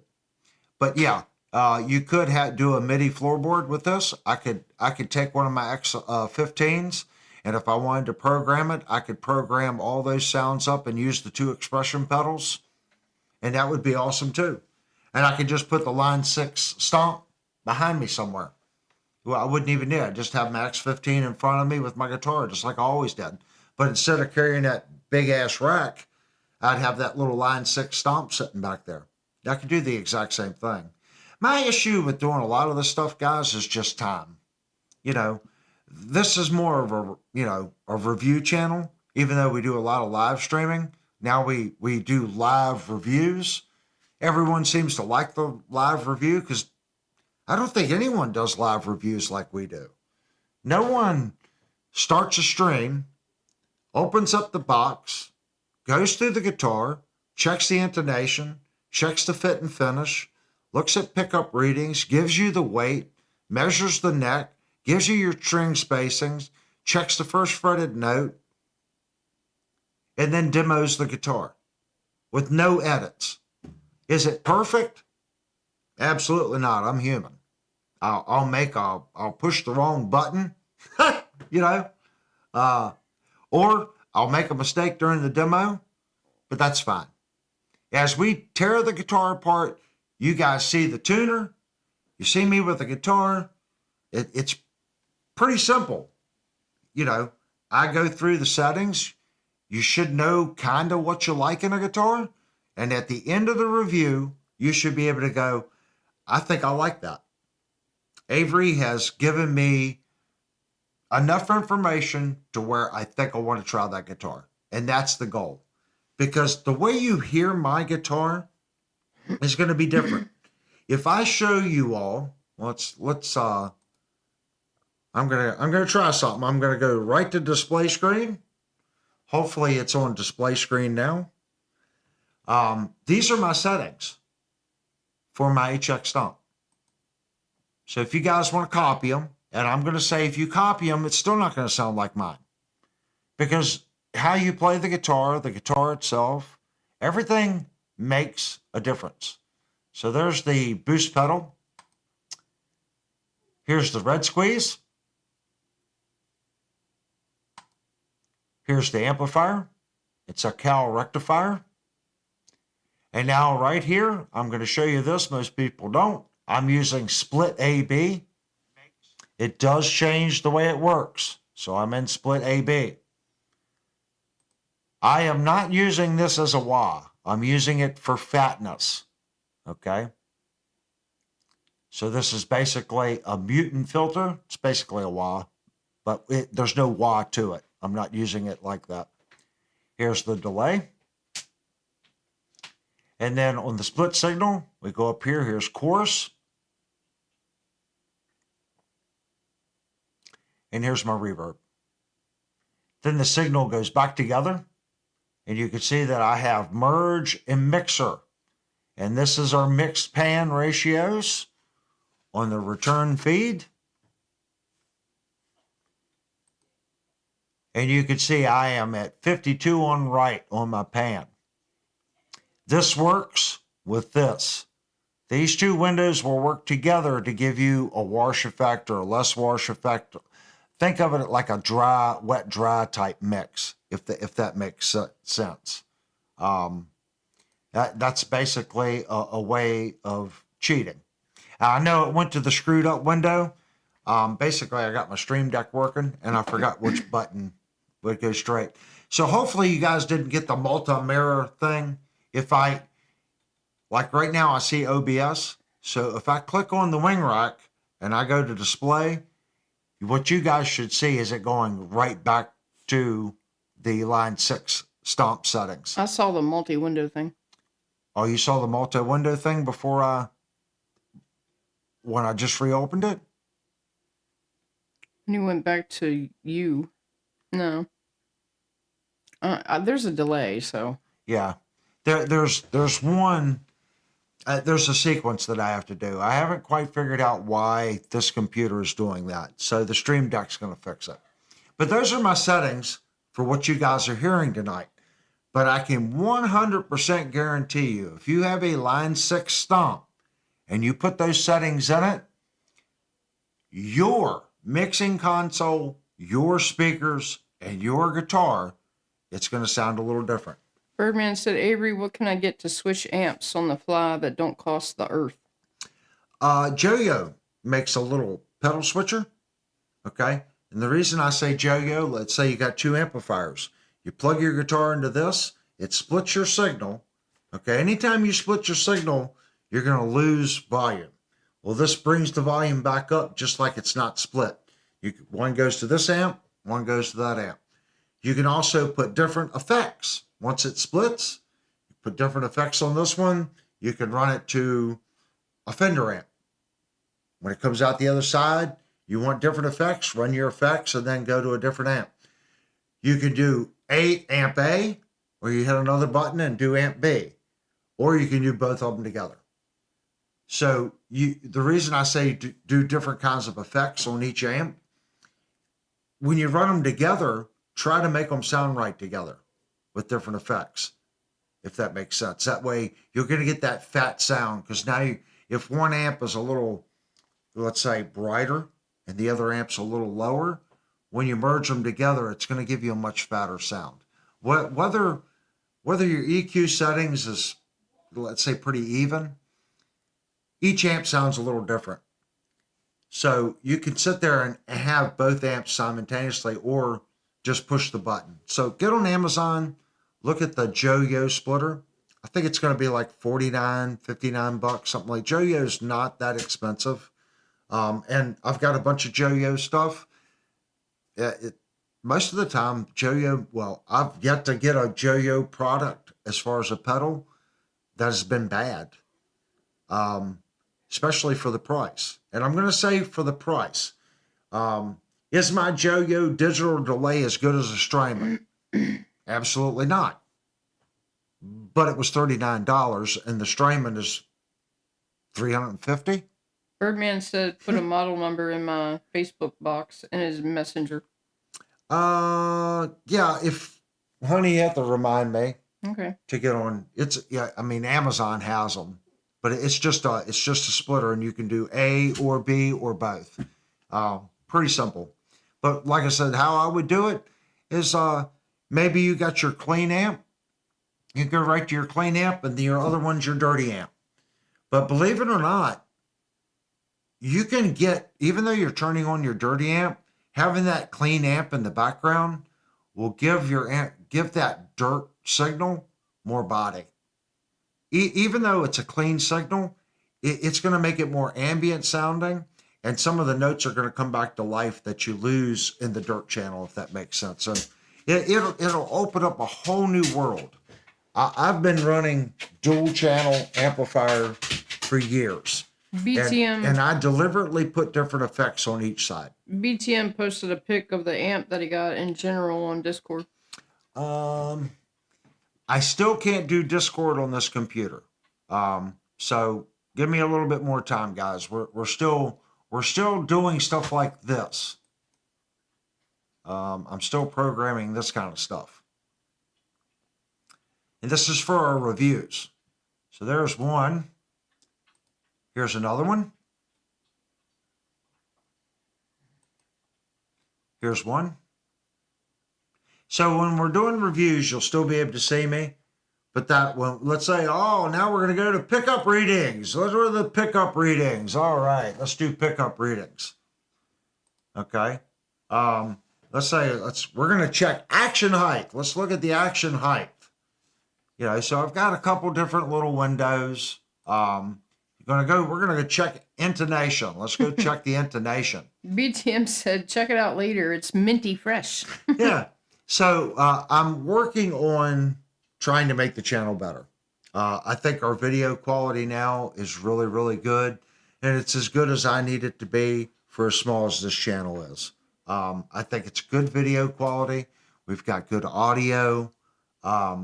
So I am making changes. Now I just want to get the stream to work a little smoother for you guys, because I think that does make a difference.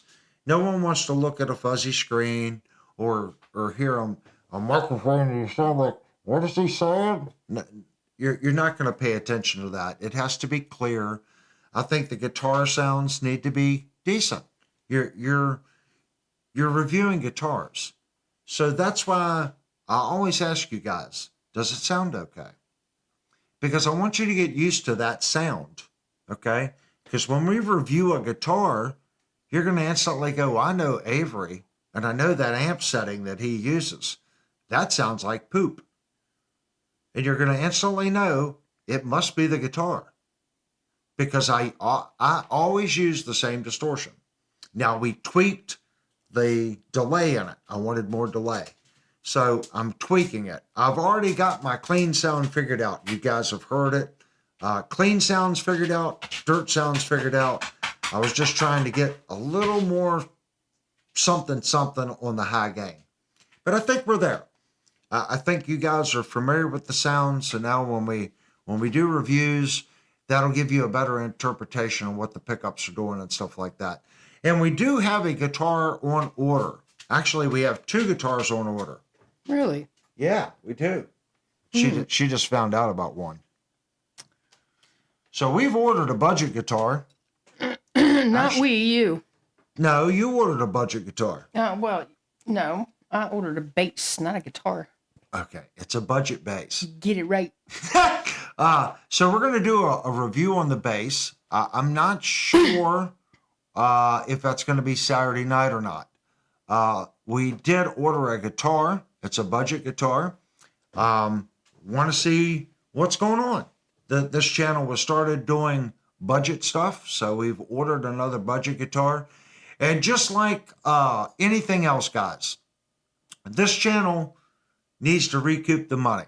I'm not going to let the cat out of the bag on what guitar it is, but at the end of the review, if anyone wants the guitar, it's the exact same price as if you would have bought it on Amazon.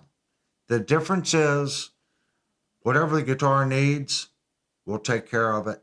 And you won't have any questions of it not being a good instrument, if that makes sense.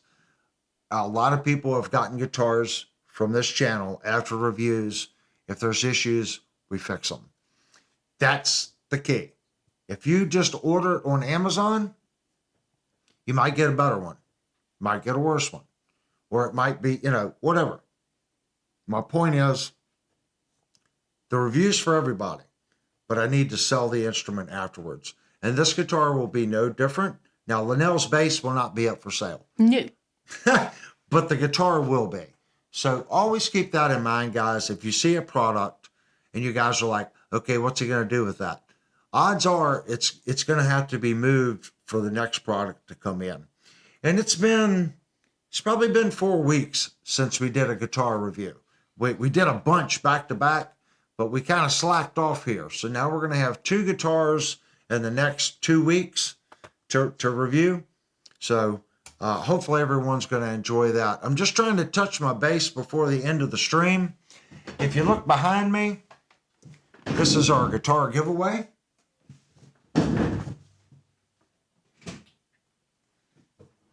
This is a Court 280 Select. I'm going to plug it in. Todd said, is it a West Creek Explorer? I did look at a West Creek, but it is not a West Creek. But I did look at the West Creek.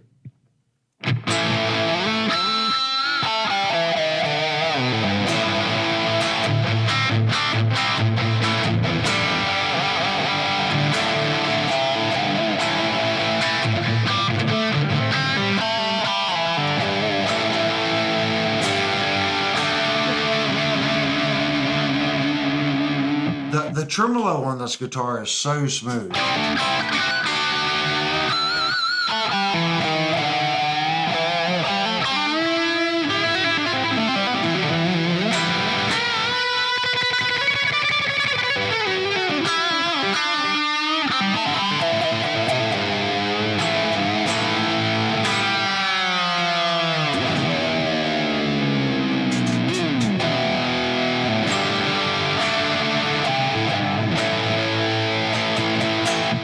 Again, another guitar without a locking nut that holds really awesome tune when you play with the bar.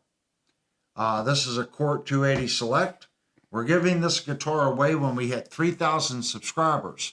So that means go down and hit the subscribe button. You have to be publicly subscribed to the channel. The main reason for that is we need to verify that you are subscribed to the channel. I think that's fair. This is over a $600 guitar that you're going to get for free. The next thing you need to do is go over Discord. Go into the 280 Select room and say, please enter me to win the Court. The mic is blocking the guitar. Oh, the mic is blocking the guitar. Isn't that awful? So when you go in the 280 courtroom, there's a little form that you'll need to fill out. Fill out that form. And the big reason for the form is, let me get that back up. The big reason for the form is so we don't have to manually enter in everyone's name. It's going to self-populate the spinning wheel for Devastator. That way, when we do the giveaway, it's much easier for us. But this is the guitar. Beautiful guitar. Plain maple top on it.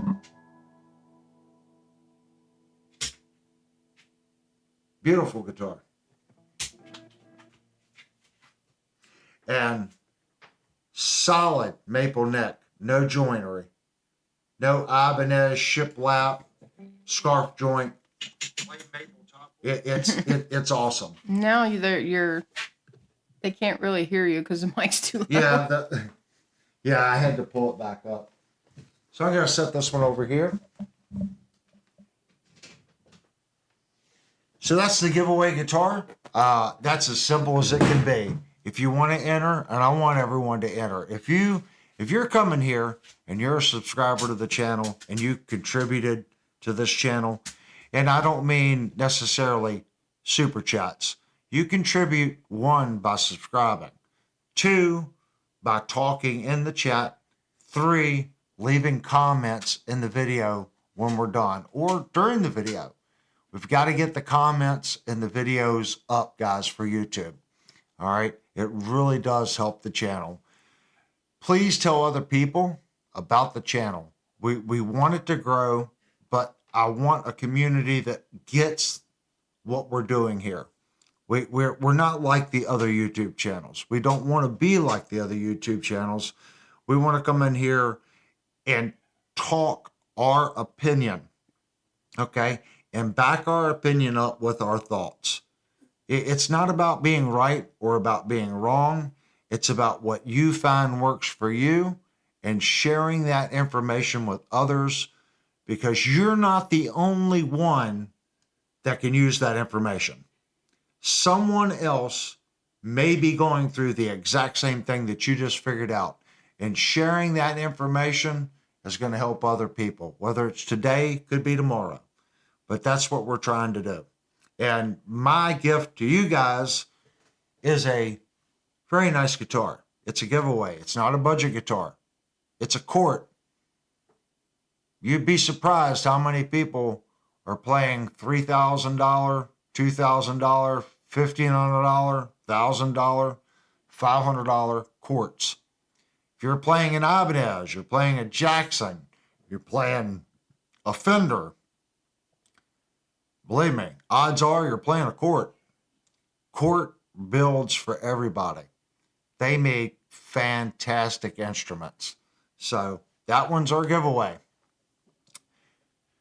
That's it, guys. If anyone has suggestions that can help the channel, I'm all ears. We do have a Discord, okay? And in that room, we have people that do tech work full-time for a living. They're always in there. There's a tech room. Drop your questions. You know, there are people that will go there and, you know, help you through whatever problem you have.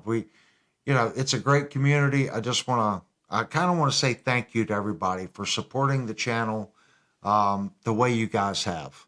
And I'm going to do my best to continue to do the content that you guys have learned to trust, if that makes sense. And that's what tonight's stream was about.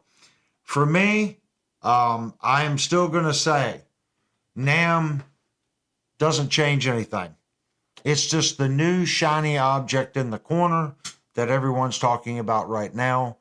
My opinion is once you're able to change, okay, your gain, your EQ, the presence, without downloading a completely different unit, I think at that point, then it'll be a competitor to what we already have. BTM said, I'm playing this cool Firefly gold top I bought from this guy. You, ha ha. That's a nice guitar. And then he said, but I can do my own work and have the tools. The good thing about that particular one, it has conventional frets. And I'm not going to say I dislike ball-end frets, but if I have to pick, I want conventional frets. And that particular Firefly was manufactured with conventional frets. And it's not an old one.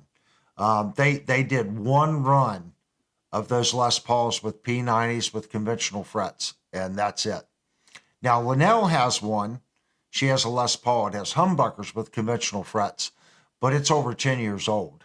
That's when they first started selling on Amazon. They had conventional frets. Great guitars. We're going to order another Firefly before the end of the year. It's been a while since we had a Firefly on the channel. It's time to reorder one. We're going to revisit a couple of the budget companies. There's a couple new ones out there too, guys. So we want to visit those as well. This is the time where it's 10 o'clock. It's time to say goodnight. We do have a 5-minute closing window, and it does have a little song. And it thanks the people that have helped this channel. Okay, that's everyone that's here watching. Birdman said, Avery, you getting a Murphy LP 56 P90 model gold top, only $7,000. Yeah, exactly. I do. You keep picking on me about that, Birdman. I want a Les Paul by Gibson so bad. I think I'm at the point now, if I bought one, I would probably be let down. I've talked about it for so long and wanted one for so long and dreamed about it for so long. I've got the side of me that says no matter what I bought, I would probably be disappointed because I've put this thing up on a pedestal, and I think maybe I'm doing myself harm by doing that. But it is one of my dream guitars. I really, not a Murphy lab. I want a Gibson Les Paul with P90s. It could be just the standard model. You know, it's like $3,000, $2,800. I would be stupid happy with that. I don't need a Murphy lab. I think I would be happy with an Epiphone as well. But I know me, I want a Gibson. Which is the better buy? 100% the Epiphone's the better buy. Birdman said, be sure you play several. LOL. Yeah, that's the issue. That's a hard guitar to go into Guitar Center or somewhere, and they're going to have one. The P90 Les Paul is not a big seller. If I was looking for something with humbuckers, I could probably play a couple at my local Guitar Centers and stuff. But for them to have a Gibson Les Paul with P90s, or maybe 2 or 3 at different local shops, that's like trying to find a needle in a haystack. So Wicked Fester said, I have 4 Gibson Les Pauls. They're lower end models. Shh. Yeah, it doesn't matter. I want a Gibson.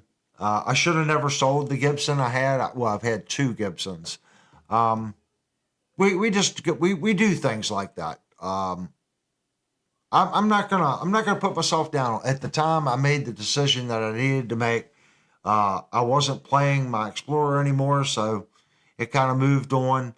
I guess someone told me something that made a lot of sense. He goes, "Do you really miss the guitar?" I'm like, "Yeah," or it's just because you know what it's worth now and you want the money. And I got to stop and think about that. My Explorer was heavy. It had a Gigsby on it, would not stay in tune as soon as you used the Gigsby. So do I really want the guitar, or do I just want it now so I could sell it now? Instead of selling it for $1,000, I get $10,000 for it.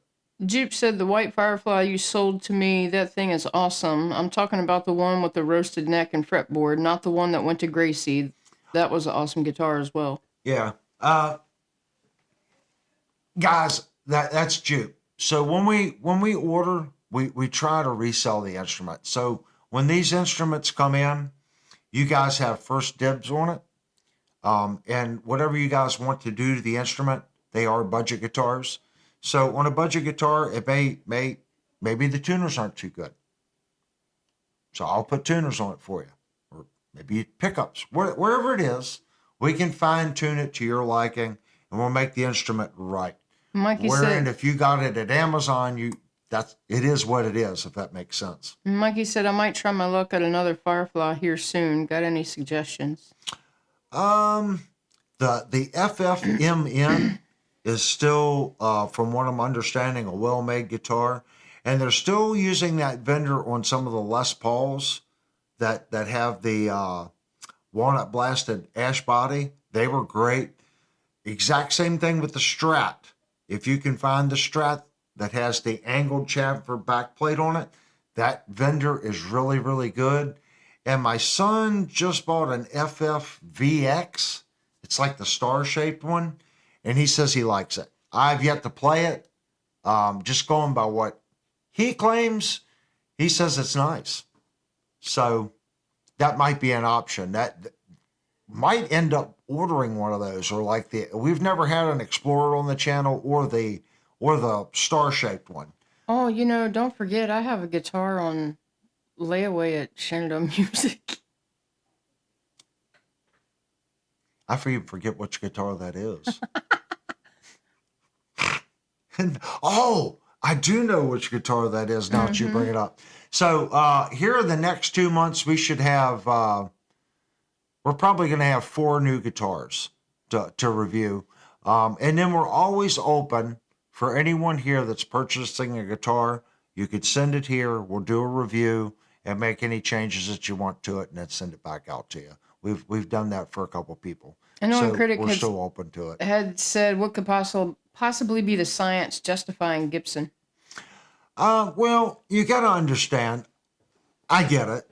I mean, it's a $2,800 guitar, but the labor rates here are high and it's a new plant. I don't understand why Gibson did what they did. They had a great plant in Michigan. The tooling was bought and paid for. Why didn't they just stay there and just add on to that plant? You already had people there that knew the product, but they moved it to Tennessee, spent all that money, hired all new people, and it showed. When they hired all these new people, their product quality went down. Gibson itself went down. I think they're getting it back. It takes years. It takes years for a new plant to get out of its infancy, if that makes sense, to learn the new tools, to train your new employees, to get it to run like a fine oiled machine. And they had that. They had a plant that was in great working. It was an old building, but that's fine. It can't be that bad. Heritage is still in it building guitars. I think it was a bad move for Gibson. But anyway, what I'm saying is Gibson has a lot of overhead. And that's just how it is. The advertising, American labor, real estate, taxes. It's expensive to run a woodworking business like that and marketing in America. They got to make money. Nobody goes into business not to make money. Look at Kiesel. I can't for the life of me understand how Kiesel keeps their prices the way they are. They're in California. That's the worst state to run a business in. But they make it work. And you pay for it. We reviewed an American Jackson. It was at $2,100. It blew my mind. And I told everybody, I'm like, holy mackerel, this is made in America for $2,100. Stupid nice guitar. Can you get it cheaper? Yes. You can buy that exact same model in an import for about $1,650, $1,700. Okay. It's $350 cheaper. I'll be honest with you, at $350, I'll buy the USA one. That's just me. I have a little bit of pride, if that makes sense. If I can get a USA made product that's well made, like that Jackson was, it's $350. I fed somebody's family in California where that thing was made. A bunch of workers worked there, painting it, putting it together, carving the bodies, stringing them, fret dressing, boxing it. That's work. So I would have personally no issues paying the extra money for that Jackson. At the time, we were strapped with a bunch of other things. But if you're thinking about an American instrument, best bang for your buck, Jackson Virtuoso. Hands down. Beats Kiesel. It does. Kiesel can't make that guitar at $2,100.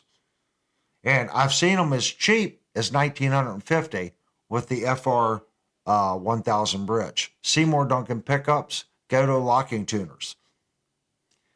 I'm not saying anything against Jeff Kiesel. Great product. But he's going to come in at $2,600, $2,700. And that's going to be about the cheapest Aries that you're going to get with a Floyd. Not adding a bunch of bells and whistles. About 2,600 is as cheap as you're going to get with a Kiesel. So it's up to you. If you want to support Kiesel, I get it. Support Kiesel. But if you're looking for the best bang for your buck in an American-made guitar, unless someone else knows of another American-made guitar cheaper than the Jackson Virtuoso with a floating bridge, please post it. I'm curious to know what that guitar is. You can get the hardtail model. I've seen a couple for $16.50, blowing them out. Now, it's some of the colors that didn't sell, but who cares? It's an American-made Jackson with a hardtail with Seymour Duncan pickups for $1,650. Hunt, they're out there. Trust me. That there's a couple colors that just didn't do too well. And that might open the door for someone that wants to buy their first American-made guitar. I mean, that's right at the same price point as the import with the floating bridge. Just saying. All right, guys, we've been on for a little over 2 hours. Again, I want to thank everybody for coming in. We're trying to be different here. Please go down, hit the like button for us, and please subscribe. Leave us some comments in the video comment section. I keep stressing that. We need comments in the video comment section. The reason is it'll push the video out for new people to catch this content, and we're trying to grow the channel. All right, guys, we're going to do our 5-minute ending window, and we're going to play... I think we played the we played the female techno one last time, didn't we? We're going to do a little bit faster version of the end song, and I hope to see everybody Saturday night. Thanks again, guys.